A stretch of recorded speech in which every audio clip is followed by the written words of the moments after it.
Morning बच्चों, आज हम लोग पढ़ेंगे सॉल्युबिलिटी, विलेयता। सॉल्युबिलिटी या विलेयता क्या होती है? देखिए, तो किसी पदार्थ की वह अधिकतम मात्रा जो निश्चित ताप पर विलायक में घुल जाती है वह जो है उसकी विलेयता कहलाती है। कहने का मतलब कि कोई यहाँ पे जो है क्या है, हमारे पास जो है कोई विलायक है और उस विलायक में जो है विलेय का अधिकतम भाग जो है क्या हो जाता है, घुल जाता है। और घुल जाता है तो वही जो है उसकी क्या कहलाती है, विलेयता कहलाती है। तो किसी पदार्थ की वह अधिकतम मात्रा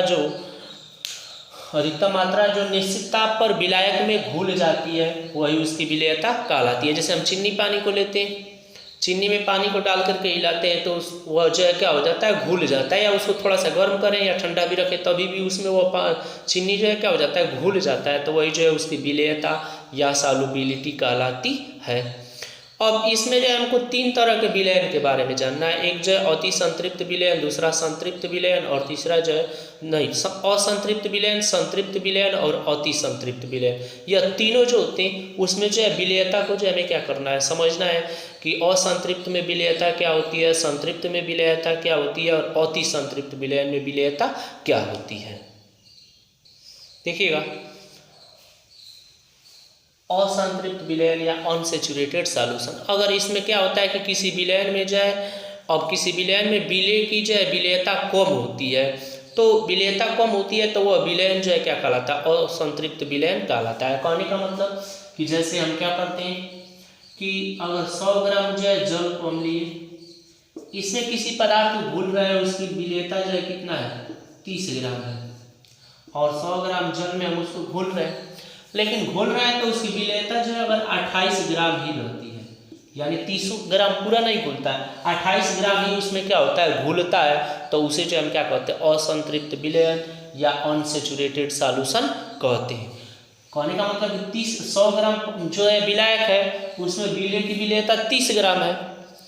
अब उसमें जो 30 ग्राम नहीं घुल करके केवल 28 ग्राम ही उस ताप पर क्या होता है, घुलता है। तो उसे ही जो हम क्या कहते हैं, असंतृप्त विलयन या अनसेचुरेटेड सॉल्यूशन कहते हैं।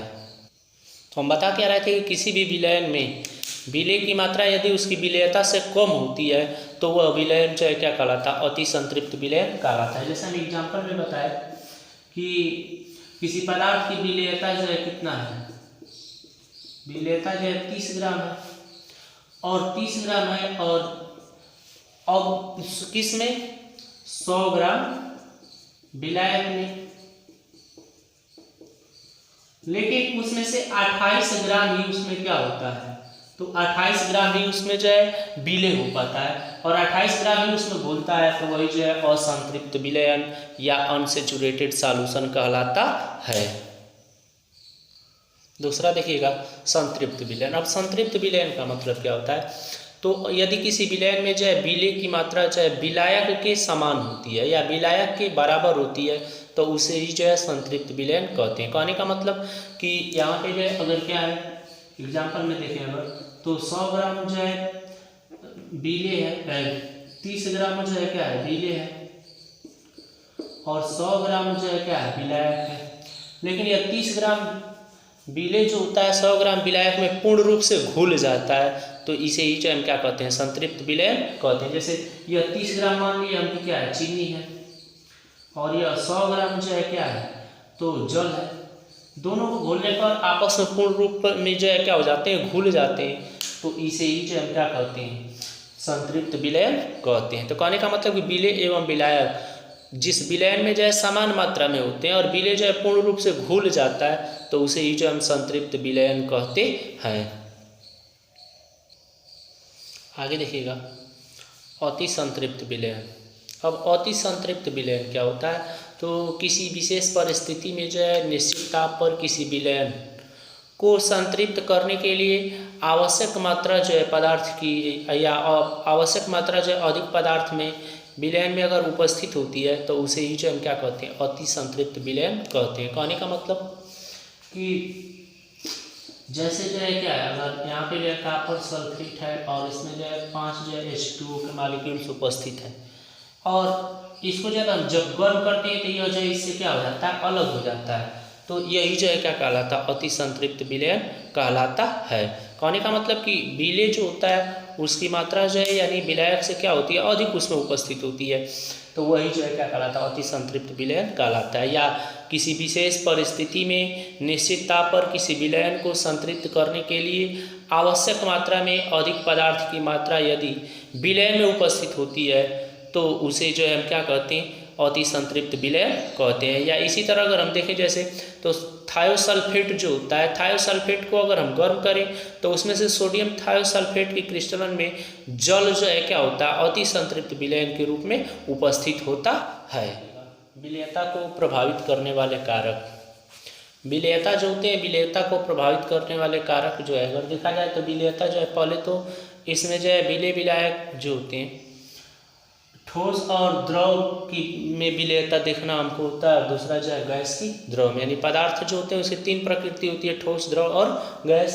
तो एक बार जो हम ठोस को द्रव में विलेयता देख रहे हैं, दूसरी बार जो हम गैस का द्रव में विलेयता देख रहे हैं, तो दोनों में जो है अब क्या ताप दाब क्या जो है प्रभाव डालता है, इसी को देखना है हमको। तो पहला जो हम देख रहे हैं ठोस की द्रव में विलेयता, तो इसमें जो है विलेय ठोस और विलायक जो है क्या है, द्रव है। विलेय ठोस और विलायक जो है यह क्या है, द्रव है। विलेय ठोस और विलायक जो है क्या है, द्रव है। तो इसमें जो है अब प्रभावित करने वाले कौन कौन से कारक हैं, तो पहला जो है विलेय विलायक की प्रकृति, विलेय विलायक की प्रकृति। अब इसमें जो है विलेय और विलायक की प्रकृति जो है अगर समान होती है, यानी दोनों जो है समान प्रकृति के होते हैं, तो इसकी विलेयता जो है अधिक होती है, और असमान प्रकृति के होते हैं तो उस समय इसकी विलेयता जो है क्या होती है, तो कम होती है। तो समान प्रकृति के होते हैं तो समान प्रकृति के होने पर इसकी विलेयता क्या होती है, अधिक होती है। समान प्रकृति का मतलब कि विलेय विलायक की प्रकृति जो है दो प्रकार की होती है, एक जो है ध्रुवी और दूसरा जो है अध्रुवी। तो ध्रुवी का मतलब कि समान प्रकृति के होते हैं और अध्रुवी का मतलब कि असमान प्रकृति के होते हैं। तो समान प्रकृति के होते हैं तो विलेयता जो है क्या होती है, अधिक होती है, विलेयता अधिक होती है, और असमान प्रकृति के होते हैं तो विलेयता जो है क्या होती है, कम होती है। इसके बाद दूसरा जो है इसमें होता है ताप। तो अगर हम क्या करते हैं कि विलेय ठोस और विलायक जो है द्रव है, तो ताप अगर हम क्या करते हैं विलायक का बढ़ा देते हैं, विलायक का ताप बढ़ाते हैं, तो ताप बढ़ाने पर जो है उसकी विलेयता जो है क्या हो जाती है, बढ़ जाती है। तो ताप बढ़ाने पर विलेयता जो है क्या होती है, बढ़ जाती है। तीसरा जो है होता है दाब। अब अगर जो है विलेय जो है क्या है, ठोस है, और विलायक जो है क्या है, द्रव है, तो अगर हम क्या करते हैं कि विलायक जो होता है उसमें विलेय रख करके विलेय पर अधिक दाब लगाते हैं, तो विलेयता जो है वो जो है क्या होती है, अप्रभावित होती है, यानी दाब से विलेयता पर कोई प्रभाव नहीं पड़ता है। तो विलेयता जो है क्या होती है, अप्रभावित होती है। इसी तरह गैस का अगर आप द्रव में विलेयता देखें तो इसमें जो है विलेय और विलायक की प्रकृति सबसे पहले होता है, विलेय विलायक प्रकृति। विलेय विलायक की प्रकृति जो है इसमें देखा जाए तो अब इसमें जो है विलेय जो है द्रव होता है और विलायक जो है क्या होता है, गैस होता है। विलेय जो है क्या है, द्रव, और विलायक जो है यह क्या है, गैस है। तो विलेय जो है द्रव है और विलायक जो है गैस है, तो उसमें जो है क्या होता है कि अब इसमें जो है ध्रुवी अध्रुवी और इसके ध्रुवी अध्रुवी जो है क्या होते हैं, बनते हैं इसमें विलेय विलायक। ध्रुवी मतलब समान प्रकृति के विलेय, अध्रुवी का मतलब असमान प्रकृति के। तो इसमें भी विलेय जो है क्या होते हैं, द्रव के रूप में होते हैं, या विलायक जो होते हैं दोनों गैस के रूप में होते हैं, तो विलेयता अधिक होती है। और अलग अलग प्रकृति के होते हैं तो विलेयता जो है क्या होती है, कम होती है। तो यानी प्रकृति पर जो है क्या होती है, निर्भर करती है कि प्रकृति कैसा है। अगर जैसे देख लिया जाए तो अमोनिया का जल में विलेयता है, तो अमोनियम हाइड्रोक्साइड है, तो इसमें जो है क्या होता है कि जल इसमें जो है गैस की विलेयता जो है क्या होती है, बढ़ जाती है। दूसरा जो है ताप। अब अगर हम क्या करें कि ताप बढ़ाते हैं तो ताप बढ़ाने पर जो है क्या होती है, विलेयता जो है घटती है। अगर विलेय जो है द्रव है, विलायक जो है क्या है, गैस है, तो ताप बढ़ाते हैं तो विलेयता जो है क्या होती है, घटती है। अब अगर तीसरा जो है इसमें दाब देखें हम कि अगर हम क्या करते हैं कि दाब जब बढ़ाते हैं तो दाब बढ़ाने पर जो है क्या होती है, विलेयता जो है बढ़ती है, विलेयता बढ़ती है। यहाँ पे ताप बढ़ाने पर क्यों बढ़ती है, इसलिए कि गैस जो है मुक्त होने लगता है, मुक्त होने के कारण ताप बढ़ाने पर जो है विलेयता क्या होती है, घट जाती है। लेकिन दाब बढ़ाते हैं हम तो द्रव और गैस होता है, दाब बढ़ाते हैं तो दोनों आपस में जो है क्या होते हैं, मिश्रित होते हैं, जिसके कारण जो है विलेयता क्या होती है, बढ़ जाती है। अब इसमें जो है गैस और द्रव की विलेयता में जो हमको पढ़ना है हेनरी का नियम, कि हेनरी का नियम जो है क्या होता है। तो हेनरी के नियम में हम देखेंगे विलेयता को ही उसमें बताया गया है कि हेनरी का नियम क्या होता है। तो देखिए हेनरी नियम,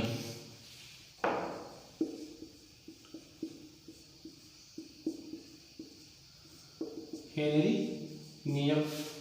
अब हेनरी का नियम क्या होता है, तो स्थिर ताप पर गैस की मात्रा लगाए गए दाब के समानुपाती होती है। यानी ताप जो है स्थिर रहता है, गैस की मात्रा जो होती है उस पर जो क्या किया जाता है, तो जो भी दाब लगाया जाता है वह दाब जो है क्या होता है, तो उसे ताप के जो है समानुपाती होता है। तो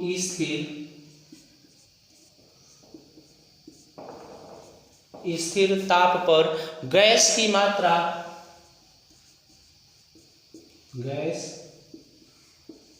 मात्रा, अब ताप जो है स्थिर है तो गैस की मात्रा जो होती है वह जो है लगाए गए दाब की क्या होती है, समान होती है।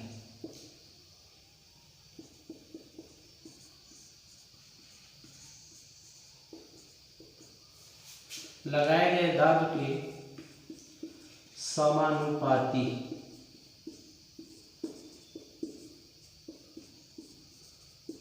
दाब के समानुपाती होती है। तो अगर इसमें जो है क्या करें हम कि m इक्वल टू जो है क्या होता है, p, तो m जो है समानुपाती p होता है, तो m इक्वल अगर करें हम तो m इक्वल जो है आपका हो जाएगा KHP, तो KH इक्वल टू अगर हम देखें तो KH इक्वल टू जो है आपका हो जाता है m/p। अब यहाँ पे देखिए हम कि है क्या, तो m को जो है देखें अगर, तो m जो होता है गैस का जो है क्या है, मात्रा है, और p जो है क्या है, लगाया गया दाब है। तो m इक्वल टू जो है गैस की मात्रा और p जो है लगाया गया दाब होता है। तो KH जो होता है यह जो है m/p के इक्वल होता है, अर्थात यहाँ पे जो है क्या है, तो m जो है क्या है, गैस की मात्रा है, और p जो है क्या है, लगाया गया दाब है, और इसमें जो है KH जो होता है अर्थात वह जो है क्या होता है, तो KH जो होता है उसकी जो है विलेयता को प्रदर्शित करता है। तो हेनरी के नियम में बताया कि स्थिर ताप जो होता है, स्थिर ताप पर गैस की मात्रा जो है लगाए गए दाब की क्या होती है, समानुपाती होती है, m समानुपाती p, m equal to KH/p। तो KH इक्वल टू जो है m/p, m क्या है, गैस की मात्रा, और p जो है यहाँ पे क्या है, लगाया गया दाब है। आगे अगर देखें हम तो हेनरी के नियम के उपयोग, हेनरी का नियम जो होता है इसका उपयोग क्या है।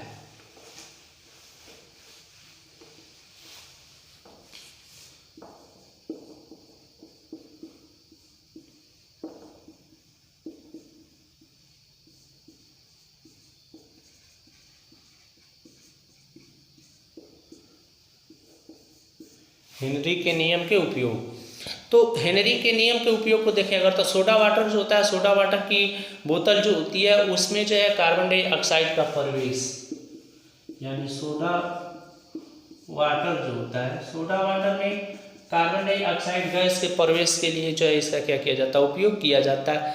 या दूसरा जो है गोताखोर जो होते हैं, गोताखोरों को जो है ऑक्सीजन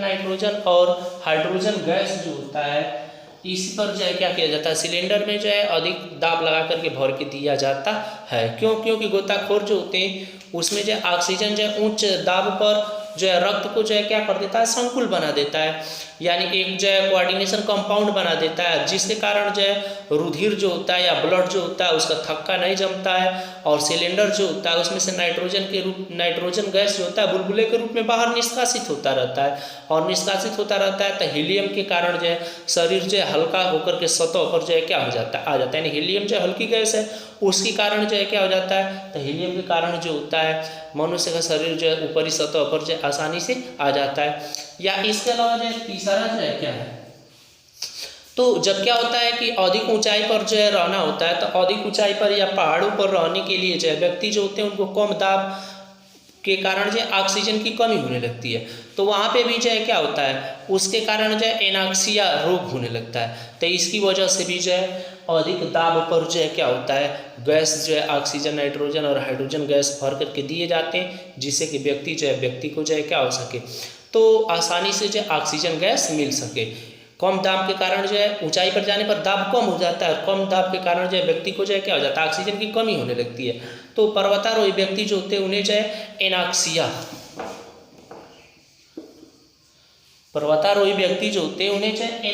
रोग होने लगता है और एनाक्सिया रोग होने पर क्या होता है, दम घुटने लगता है। तो जिसके कारण जो है अधिक ऊंचाई पर रहने वाले व्यक्ति के लिए भी जो है क्या होता है, तो इसी नियम के तहत जो है उनको जो है गैस जो है दी जाती है। अगला है हेनरी के नियम की सीमाएं। अब हेनरी के नियम की जो है सीमाएं देखें अगर तो क्या होना चाहिए इसमें, तो दो स्थिति, इस हेनरी के नियम में जो है दो स्थिति सीमाएं जो है इसकी दो चीज़ को बताती है कि दाब जो है कभी भी कम नहीं होना चाहिए, दाब कम नहीं होना चाहिए और दूसरा जो है ताप जो है अधिक नहीं होना चाहिए, ताप अधिक नहीं होना चाहिए। तो इसकी जो है दो सीमाएं होती है, एक जो है कभी भी दाब जो है कम नहीं होना चाहिए और दूसरा जो है ताप कभी भी अधिक नहीं होना चाहिए। तो दो चीज़ें, दाब कम नहीं होना चाहिए और ताप जो है कभी क्या होना चाहिए, अधिक नहीं होना चाहिए। इसके बाद अगले लेक्चर में पढ़ेंगे।